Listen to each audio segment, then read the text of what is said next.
नमस्कार, आपके साथ मैं हूं समीर दीक्षित।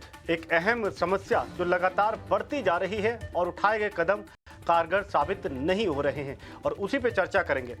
बता दें कि देश भर के छात्रों के लिए बड़ी खबर है ये। यूजीसी यानी कि यूनिवर्सिटी ग्रांट्स कमीशन ने फर्जी यूनिवर्सिटी की एक नई लिस्ट जारी की है।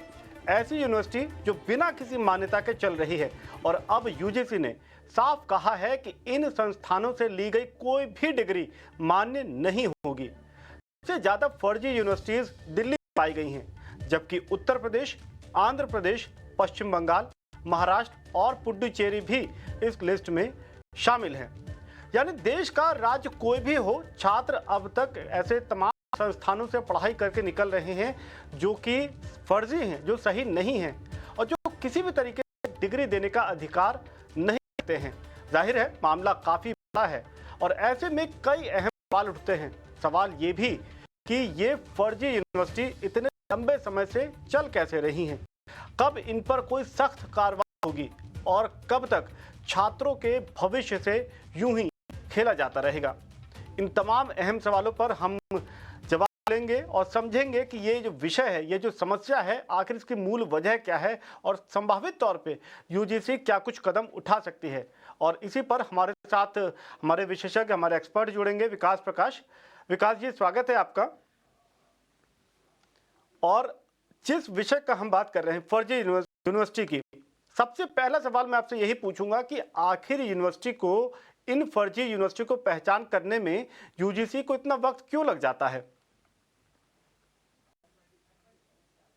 बहुत ही अहम सवाल है और बहुत ही ऐसा लगता है कि ये तो बहुत बेसिक चीज है और बहुत जल्दी पता चल जाना चाहिए कि एक कोई अच्छा खासा इंस्टीट्यूशन चल रहा है, बड़ी बिल्डिंग चल रही है और यूजीसी को या एआईसीटीई को ये पता नहीं चल रहा कि ये फेक है या जेन्युइन है। लेकिन आने वाले टाइम में अभी जैसे हम देख रहे हैं कि कई डिजिटल इनिशिएटिव हो रहे हैं, तो इस तरह के वाकयात बहुत कम हो जाएंगे। This is for sure. अब क्यों नहीं पता चल रहा है अभी तक, ये तो कह पाना बहुत मुश्किल है।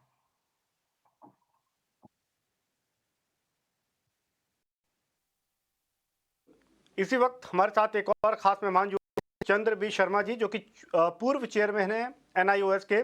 शर्मा जी, आपसे सीधे तौर पर समझेंगे कि बच्चे को, छात्र को कैसे समझ में आएगा कि फला यूनिवर्सिटी जहां वो पढ़ाई कर रहा है, जहां से वो बेहतर भविष्य के सपने संजो रहा है, वहां से जब वो निकलता है और उसके हाथ में जो डिग्री होती है वो फर्जी पाई जाती है, उसके लिए फिर आगे क्या बचता है, क्या राह निकलती है? क्योंकि इसमें, ऐसे में बच्चे की गलती बहुत ज्यादा नहीं समझ में आती।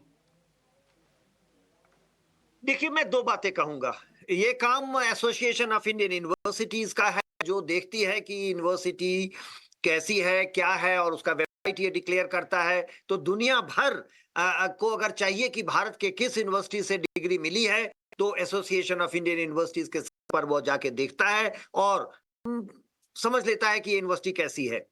मान्यता देने का काम यूनिवर्सिटी ग्रांट्स कमीशन का रहा है और यूनिवर्सिटी ग्रांट्स कमीशन ही वो रेगुलेशन बनाती है जिसके आधार पर वो यूनिवर्सिटी को मान्यता देती है या नहीं देती है।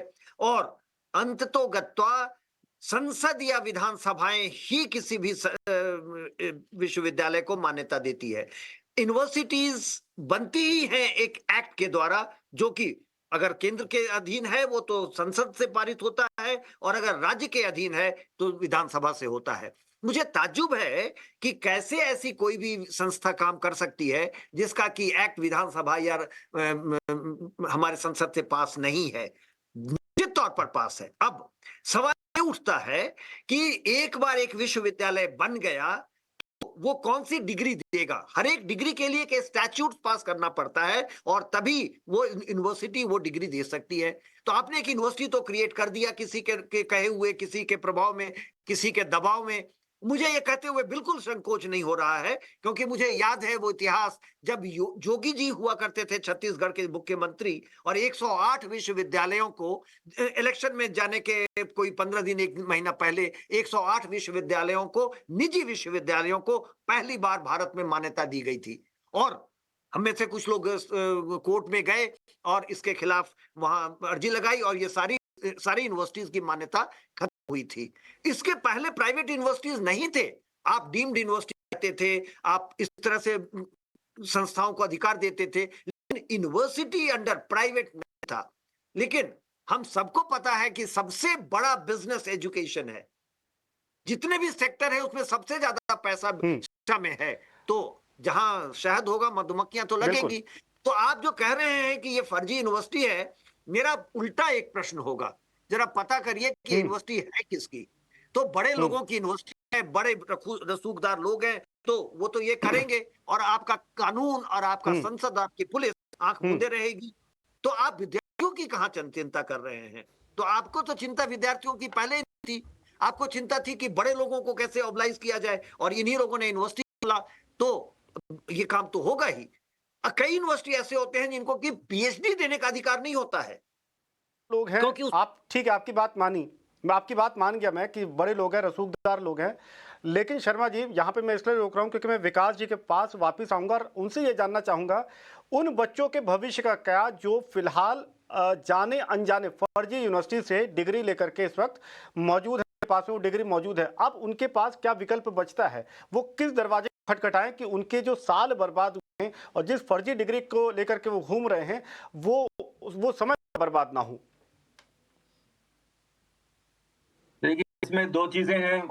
एक तो अगर तो स्टूडेंट हायर स्टडीज के लिए जाना चाहता है, वहां तो बहुत ही ज्यादा मुश्किल है। तो जो भी यूनिवर्सिटीज हैं जिनको मान्यता मिली हुई है, वो यूनिवर्सिटीज इन बच्चों को एडमिशन नहीं देंगी। तो वो तो रास्ता उनके लिए खत्म, और वो वाले जो भी पढ़ाई उन्होंने की है वो एक हिसाब से फॉर हायर एजुकेशन वो तो बेकार ही हो गया। लेकिन अगर तो वो कुछ स्किल बेस्ड किया है, अब इंस्टीट्यूशंस तो कई तरह के खुलते हैं, और हर एक इंस्टीट्यूशन को मान्यता प्राप्त हो सकता है, ना भी हो। लेकिन अगर वो अच्छी स्किल बिल्डिंग कर रहा है, अच्छी पढ़ाई करवा रहा है, तो ये भी हो सकता है कि इंडस्ट्री में जॉब्स मिले।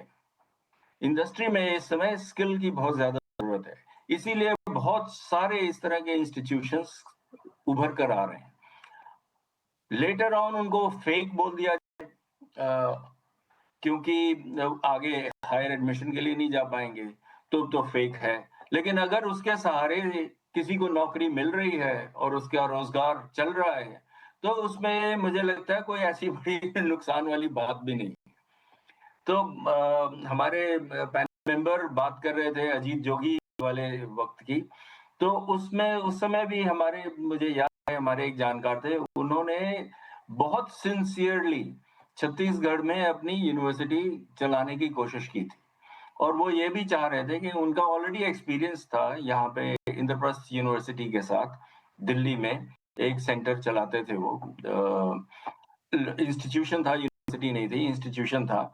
लेकिन वो चाह रहे थे कि एक बड़े स्केल पे यूनिवर्सिटी बने, और उस केस में एक साल बाद वो सारा रद्द कर दिया गया, जबकि सब लोगों की बहुत पॉजिटिव इंटेंशन थी वो यूनिवर्सिटीज चलाने, एडमिशन ले लिया गया था, और इतनी इस ज्यादा वक्त आपको रोक रहा हूँ जी क्योंकि हमारे एक और मेहमान इस वक्त हमारे साथ जुड़ रहे हैं, डॉक्टर नरपिंदर सिंह जी, जो कि वीसी हैं graphic era and deemed university के।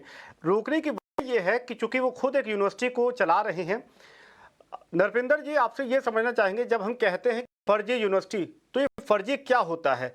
फर्जी क्या ये है कि वो चला नहीं सकते? और दूसरी बात ये है नरपिंदर जी, ये समझना चाहूंगा, ऐसी यूनिवर्सिटी रातों रात खड़ी नहीं होती हैं, तो ऐसे में चूक कहाँ है? जो ऑपरेट कर रहा है, जो यूनिवर्सिटी चला रहा है, क्या वो अकेला जिम्मेदार है, या इकोसिस्टम में कौन लोग हैं जिसको किसी तरीके से बढ़ावा दे रहे हैं? मैं ये कहना चाह रहा हूँ कि देखिए, जो हम कह रहे हैं ना फेक यूनिवर्सिटीज हैं, बेसिकली इनके पास यूजीसी की जो अप्रूवल है वो नहीं है। क्योंकि कोई भी यूनिवर्सिटी को जब उसका एक यूनिवर्सिटी का whether it is a deem university या पूरी फुल फ्लैश यूनिवर्सिटी है, या कोई भी, उनको जब अप्रूवल मिलती है सेंटर को, उसमें यूजीसी की अप्रूवल होती है। अब जो फेक यूनिवर्सिटी है, इनके पास तो यूजीसी की अप्रूवल नहीं है, but they are issuing the degrees that hold no legal validity, उसकी वैलिडिटी नहीं है। अब देखो, बच्चों का तो, क्योंकि कुछ इंस्टीट्यूट पैसा कमाने के चक्कर में बच्चों को मिसगाइड करते हैं।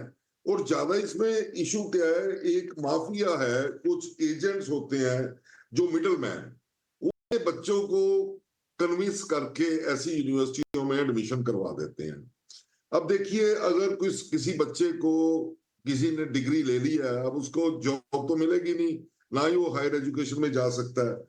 बट उसके लिए मैं ये सजेस्ट करूंगा, भाई नेशनल स्किल डेवलपमेंट कॉर्पोरेशन या सेक्टर स्किल काउंसिल जो है हमारी इंडिया में, वो भी सर्टिफिकेट कोर्सेज देती हैं इन डिफरेंट स्किल्स। और जैसे हमारी यूनिवर्सिटी भी शॉर्ट स्किल्स के लिए प्रोवाइड करती हैं स्किल्स वगैरह। तो बच्चों को एक्चुअली जो जिसको ऐसी फेक डिग्री है, उसको जॉब भी लेनी मुश्किल हो जाएगी और उसको एडमिशन भी नहीं मिलेगी। तो मुझे लगता है अभी उनको इस वक्त अपने स्किल्स के ऊपर ध्यान देना चाहिए, ठीक है, क्योंकि स्किल्स को इम्प्रूव करके वो they can at least able to do some job. तो मुझे लगता है अभी इन ऐसी यूनिवर्सिटियों के खिलाफ तो इमीडिएटली क्लोजर्स के ऑर्डर होने चाहिए, ऐसे इंस्टीट्यूट्स को बंद करना चाहिए। मैं तो कहूंगा भी इनको हैवी फाइनेंशियल पेनल्टीज भी पड़नी चाहिए कि बच्चों का कैरियर जो है, बच्चों की लाइफ को के साथ ये जो पैसे के कारण प्ले कर रहे हैं, और इनको पब्लिकली डिस्क्लोज्ड के ऑर्डर भी होने चाहिए, है ना, to protect the prospective students. तो क्लोजर के ऑर्डर, मैं तो ये भी कहूंगा भी इनके against criminal proceedings must be initiated for cheating and forgery and misrepresentation जो इन्होंने किया है, इनके खिलाफ सख्त कार्रवाई होनी चाहिए, क्योंकि बच्चे इनोसेंट होते हैं। तो एक बात तो इनको कुछ ना कुछ ये समझ में आ रहा है, बिल्कुल। तो आपकी बातचीत से एक तो चीज़ ये समझ में आ रही है कि जब बच्चे के पास फर्जी डिग्री होती है तो उसके पास बहुत ज़्यादा विकल्प बचते नहीं हैं। हालांकि वक्त हो चला है एक छोटे से ब्रेक का, और ब्रेक के उस पार बात इस बात की करेंगे कि दिल्ली में ही सबसे ज़्यादा फर्जी यूनिवर्सिटी पाई जा रही हैं, यानी कि नाक के नीचे ये सब कुछ चल रहा है। और ऐसे में सरकार क्या सो रही है, इकोसिस्टम का कितना बड़ा फेलियर है, ये सब कुछ पर हम चर्चा करेंगे छोटे से ब्रेक के बाद।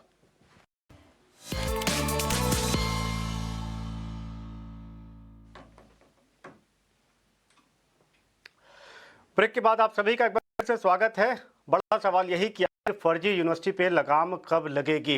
एक सवाल ले लेते हैं चंद्रवीर शर्मा जी से। शर्मा जी, आंकड़े ये बता रहे हैं कि सबसे ज्यादा इस तरीके की फर्जी यूनिवर्सिटी दिल्ली में ही पाई जा रही है। ये तो वही कहावत होगी कि चौकीदार के पर जिम्मेदारी थी चोरी रोकने की, उसका अपना घर लुटा बैठा है। क्या कहेंगे आप? आप क्यों ताज्जुब में हैं? यूनिवर्सिटी ग्रांट्स कमीशन को कितने समय से चेयरमैन नहीं है? आपके कितने केंद्रीय विश्वविद्यालय को कुलपति नहीं है, कितने वर्षों से? तो ये तो केंद्र में ही बैठ के हो रहा है। मैं ऐसे प्रश्न और नहीं उठाना चाहता हूं, ये अच्छा नहीं होगा। मेरा ये मानना है सबसे बड़ी आबादी दिल्ली में है, वहीं सबसे ज्यादा विद्यार्थी मिलते हैं, तो ग्राहक जिसको कह सकते हैं इस भाषा में, तो सबसे ज्यादा ग्राहक है तो दुकान भी तो वहीं खुलेगी। तो और सबसे बड़े लोग भी दिल्ली में ही रहते हैं, तो इसलिए दिल्ली तो सबसे बढ़िया फर्टाइल ग्राउंड है ऐसे संस्थाओं के होने में। कोई पहली बार नहीं है, पहले भी कांड हो चुके हैं, लोग अरेस्ट हुए हैं ऐसे ही फर्जी विश्वविद्यालयों के चक्कर में, तो कोई कार्रवाई नहीं हुई। एक बड़ा मामला उठा था 44 डीम्ड यूनिवर्सिटीज का, बड़ा हंगामा मचा था जब सरकार ली थी, और फिर कुछ भी नहीं हुआ उनके खिलाफ। मैं ये मानता हूं शिक्षा देखिए जीवन बदलता है, इसलिए हम सबसे ज्यादा मेहनत और पैसा वहीं लगाते हैं, और हम अपने बच्चों का भविष्य देखते हैं तो अपना सब कुछ बेच करके उसमें लगाते हैं। तो हम सबसे ज्यादा एजुकेशन पे खर्च करते हैं, और सबसे ज्यादा ऐसे लोग जो खर्च कर सकते हैं, समझते हैं शिक्षा का महत्व, वो दिल्ली में है। तो ये होना ही है, केवल दिल्ली में नहीं है। मैं मानता हूं कि जो बड़े शहर हैं वहां भी ये चीजें हैं, और बड़े शहरों में ऐसा हो रहा है क्योंकि ये डिग्रियां दे करके और उनको बाहर भेजा जा सकता है, उच्च शिक्षा में दिया जा सकता है। लेकिन एक प्रश्न जो उठाया गया कि स्किल हो जाता है तो नौकरियां कर सकते हैं, नहीं। आपकी डिग्री का महत्व है, आपके विश्वविद्यालयों की इज्जत है, दुनिया आपको जानती है उससे। हम अमेरिका जाते हैं आईवी लीग यूनिवर्सिटी में पढ़ने के लिए, और आईवी लीग यूनिवर्सिटी सब प्राइवेट है, तो भविष्य तो देखिए निश्चित तौर पर प्राइवेट यूनिवर्सिटीज का है भारत में, क्योंकि पब्लिक यूनिवर्सिटीज फंक्शन नहीं कर रहे हैं और लगातार इनका परफॉर्मेंस गिरता जा रहा है। तो भविष्य तो प्राइवेट यूनिवर्सिटीज का है। जो लोग जो प्राइवेट यूनिवर्सिटीज आईवी लीग के कैटेगरी में आना चाहते हैं वो शुरुआत ऐसे ही करते हैं क्योंकि उनको गलत तरीके से पैसा जमा करना पड़ता है। Education is a big business, तो उसके लिए आपको पैसा चाहिए, तो ये तरीका होता है और आज ही ये मतलब सदियों से हो रहा है कि ऐसे गलत पैसे को जमा करके आप एक संस्था बनाते हैं गरीबों को या ऐसे लोगों को जो नहीं समझते हैं शिक्षा का, उनको फंसाते हैं, लाते हैं, तो आप उनको पढ़ाते हैं, उनसे पैसा लेते हैं। मुझे ऐसा लगता है एक बहुत अच्छी सलाह आई थी कि एक एजुकेशन रेगुलेटरी अथॉरिटी बनना चाहिए आपका टेलीकम्युनिकेशन रेगुलेटरी अथॉरिटी के तर्ज पर, जो कि जल्दी निर्णय दे, जल्दी न्याय दे और ऐसी चीजों को रोका जा सके। आप क्यों नहीं बनाए? क्योंकि इसमें जो फंसते वो बड़ी मछलियां थी और जो इसमें जाल में फंसते हैं वो गरीब लोग होते हैं, अपने बच्चों को पढ़ाने के लिए अपने जीवन भर की कमाई लगाते हैं और फंसेंगे वो लोग जो बड़े लोग हैं, रसूखदार लोग हैं। इसीलिए आप रेगुलेटरी अथॉरिटी नहीं बनाते हैं। एजुकेशनल रेगुलेटरी अथॉरिटी बनाइए ना, आपको ये सलाह आ चुका है, सरकार कंसीडर की है लेकिन नहीं बनाई है। मेरा मानना होगा कि बड़ा अहम यहाँ पर आपने बात उठाई है कि रेगुलेटरी अथॉरिटी, जिस पर काफी चर्चा भी हुई थी शर्मा जी, लेकिन एक्शन के नजरिए से विकास जी से मैं एक सवाल ले लेता हूँ यहाँ पर कि अक्सर जब भी जघन्य अपराध होता है तो समाज से बड़ा शोर उठता है कि ऐसा एक्शन लीजिए, ऐसी सजा दीजिए कि नसीर बन जाए और लोग इस तरीके का अपराध ना करें। जब बच्चे के भविष्य के साथ में ही ऐसा खिलवाड़ हो तो मौजूदा जो एक्शन होता है, जो कार्रवाई होती है, आपको लगता है क्या वो इतनी पर्याप्त है कि बाकी लोग इस तरीके की हिमाकत ना कर पाए, या आपको लगता है कि अभी भी एक्शन के पॉइंट ऑफ व्यू से इस दायरे को बढ़ाने की जरूरत है? आपकी क्या राय है? नहीं, एक्शन के प्रति तो जरूर इसका दायरा होना चाहिए, क्योंकि अभी तो बहुत ज्यादा कंफ्यूजन है कि यूजीसी पकड़ेगा, which is a central body, state government का कोई इतना रोल नहीं है। कोई जब तक एफआईआर नहीं लिखवाएगा तब तक स्टेट गवर्नमेंट से कुछ भी नहीं होगा। तो ये इसका, और मुझे नहीं लगता कि रेगुलेटरी अथॉरिटी से इससे कोई बहुत बड़ी बात, बहुत बड़ा फर्क पड़ने वाला है, क्योंकि बहुत सारे रेगुलेटरी कमीशंस बने हुए हैं। देखिए, नेचुरल गैस का रेगुलेटरी कमीशन बना हुआ है, फिर भी बिलिंग नहीं हो रही है ठीक तरह से। हमारा जो ऑयल डायरेक्टरेट ऑफ हाइड्रोकार्बन्स जो है, वो कितना क्या कर पा रहा है? कुछ नहीं कर पा रहा है। हमारा कोई बहुत ज्यादा इजाफा तो हुआ नहीं कच्चा तेल पैदा करने में। रियल एस्टेट का भी जो है उसमें भी प्रॉब्लम, अभी तक कुछ भी एनफोर्स हो नहीं पा रहा। सबसे ज्यादा जरूरी तो ये है कि ये बच्चे इस तरह के बहकावे में आ किस तरह से रहे। जिस स्कूल से वो पास हो रहे हैं उस स्कूल की रिस्पॉन्सिबिलिटी क्यों नहीं? वहां से वो क्यों नहीं सिंपल पूछ सकते? क्या ये बच्चा इतना इग्नोरेंट है कि वो यूनिवर्सिटी में एडमिशन ले रहा है और उसको ये नहीं पता कि फर्जी है कि नहीं? या तो उसे कहीं पे एडमिशन नहीं मिल रहा है और वो सोच रहा है चलो यहीं पे कर लें। तो जब तक आम आदमी ज्यादा जागरूक नहीं होगा, सरकारें कभी बचा नहीं पाएंगी उनको। ये मुझे नहीं मालूम ये क्यों इतना एक सिंपल सा की बात कर रहे हैं। सकते अपने स्कूल के प्रिंसिपल से पूछ लो आप कि ये मान्यता मिली हुई है इसको कि नहीं मिली हुई। ठीक है, आप जागरूकता की बात कर रहे हैं, आपने जागरूकता की बात करी, मैं इस बात से सहमत भी हूं, लेकिन फिर भी आप इस पहलू को भी नजरअंदाज नहीं कर सकते कि जब गांव से, छोटे शहरों से बच्चे जब बड़े सपने लेकर के बड़े शहरों में आते हैं और उनको लोक लुभावन ऐड और यूनिवर्सिटी के बड़े बड़े प्रचार वो देखते हैं, तो शायद वो उस तरफ उनका रुख हो जाता है। और इसी को लेकर के मैं प्रोफेसर सिंह साहब से जानना चाहूंगा कि सिंह साहब, अगर कोई बच्चा किसी यूनिवर्सिटी में दाखिले के लिए प्रयास कर रहा है, वो कितनी सही है, फर्जी नहीं है, इस बात का वो कैसे उसको समझ सकता है और वो कैसे चेक एंड बैलेंस कर सकता है? वेरिफिकेशन के लिए क्या वो देखें? ये एक्चुअली जो बात है ना जी, देखिए, यूनिवर्सिटी ग्रांट कमीशन जो हमारी रेगुलेटरी बॉडी है, मुझे नहीं लगता भी हमें एक रेगुलेटरी बॉडी बनानी चाहिए। देखिए, यूजीसी ने क्लियरली ये मेंशन किया हुआ है भी जो डिप्लोमा सर्टिफिकेट्स वगैरह issued by the fake university, they are invalid, right? They are not able to, or they are not, the various industry and education institutions are not obliged to recognize those certificates, right? अब ये तो जो है breach of law कह लो या moral offence है जो ये लोग कर रहे हैं। अब जब बच्चे ने एडमिशन लेनी है उसको क्या करना चाहिए? देखिए, यूनिवर्सिटी ग्रांट कमीशन की वेबसाइट के ऊपर सारी रिकॉग्नाइज्ड जो यूनिवर्सिटी है, central university, university, state university और प्राइवेट यूनिवर्सिटियों के नाम है। दूसरा NIRF रैंकिंग जो हमारी है, उसके ऊपर जो वो जाके यूनिवर्सिटियों की रैंकिंग देख सकते हैं भी। जैसे हमारी Graphic Era deemed university in the top 50 ranking में है ना, रैंकिंग के हिसाब से they can select what are the good university जिनकी अच्छी परफॉर्मेंस है रिसर्च में, प्लेसमेंट में, स्टूडेंट टीचर रेशो में, उसके बेसिस के ऊपर वही डिसाइड कर सकते हैं। तीसरा देखिए जो एक्रेडिटेशन है, जैसे रैंकिंग है, नेट है, AICTE की अप्रूवल्स हैं, क्या वो यूनिवर्सिटी के पास सारी ये अप्रूवल्स हैं, ये बच्चा जाके चेक कर सकता। फॉर एग्जांपल मेडिकल की डिग्री है, उसकी अप्रूवल NMC की चाहिए है ना, BCI की अप्रूवल चाहिए फॉर लॉ की डिग्री के लिए। ऐसे डिफरेंट की जो अप्रूवल्स हैं यूनिवर्सिटी के पास होनी चाहिए और बच्चे को उस वेबसाइट पे जाना चाहिए। मैं तो इससे आगे भी कहूंगा भी कई बार ये कई इंस्टीट्यूशन ने डिसेप्टिव सिमिलर नेम्स बना दिए जो बड़ी रिप्यूटेड यूनिवर्सिटी हैं, उसके कारण भी बच्चे धोखा खा जाते हैं।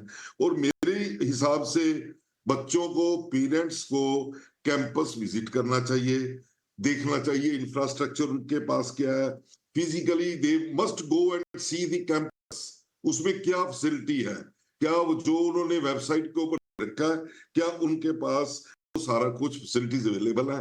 और मैं हर बच्चे और पेरेंट को रिक्वेस्ट करूंगा, they should avoid unauthorised agents और मिडलमैन। सबसे ये बड़ी जरूरी है क्योंकि ये जो एजेंट्स वगैरह हैं ये बच्चों को मिस करते हैं।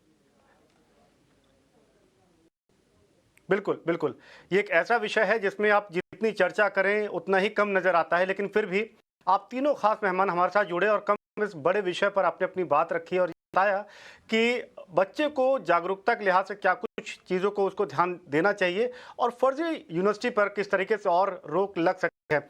आप सभी का हम यहाँ तहे दिल से शुक्रिया अदा करेंगे कि आपने वक्त निकाला इस विषय पर हमारे साथ जुड़ने के लिए, अपनी बात रखने के लिए अपना समय हमें दिया।